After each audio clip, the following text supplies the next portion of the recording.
ரிஷபராசியின் தந்தை உடல்நலம் பாதிக்கப்பட்டிருந்தால் அவருடைய உடல்நலம் சீராகும். சிறுக சிறுக ரொம்ப ஸ்பீடாக இல்லாமல் இந்த 30 மாதத்துக்குள்ளே சரியாக ஓகே அப்படின்னு பண்ணி கொடுத்துருவார். இது அந்த ராசிக்கான நற்பலன்கள். அப்போது நான் கெட்டவனாக இருந்தால் இந்த நற்பலன்கள் குறைஞ்சிவிடும். இந்த 11ஆம் இடத்தில் இருக்கிற ஆப்பர்ச்சுனிட்டியை நாம் பயன்படுத்தி கொள்ள வேண்டும். திருமணமே ஆகலை, கல்யாணமே ஆகலை, கல்யாணத்தை பண்ணுவார். குழந்தையே இல்லை, குழந்தையை கொடுத்துருவார். இப்போ ஏன்னா 2ஆம் இடத்துக்கு குரு போகிறார், 11ஆம் இடத்துல சனி பகவான் இருக்கார். அப்போ இவருக்கு இதுவரை குழந்தை பிறக்கவில்லை. எத்தனை வருஷம் ஆயிருந்தாலும் சரி, 1 வருஷம் ஆச்சு, 2 வருஷம் ஆச்சா, அப்படிலாம் கிடையாது. கல்யாணத்தை பண்ணுகின்ற பொழுது நல்ல புத்திரனையும் இந்த 30 மாதத்திற்குள் கொடுத்து விடுவார். ரிஷபராசிக்கு புது வாகன சேர்க்கை.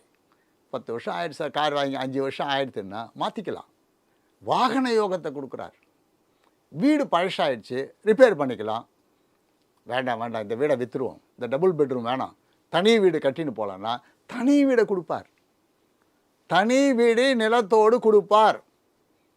எனக்கு அதில் ஒரு 2 மாமரம் வேணும், தென்னை மரம் வேணும், கொய்யா மரம் வேணும், வச்சு கொடுப்பார். நீச்சல் குளம் வேணும், கொடுப்பார். ஆசைப்படுங்க. நல்லவனாக இருந்து ஆசைப்படுங்கள், நல்லதை மட்டும் ஆசைப்படுங்கள்.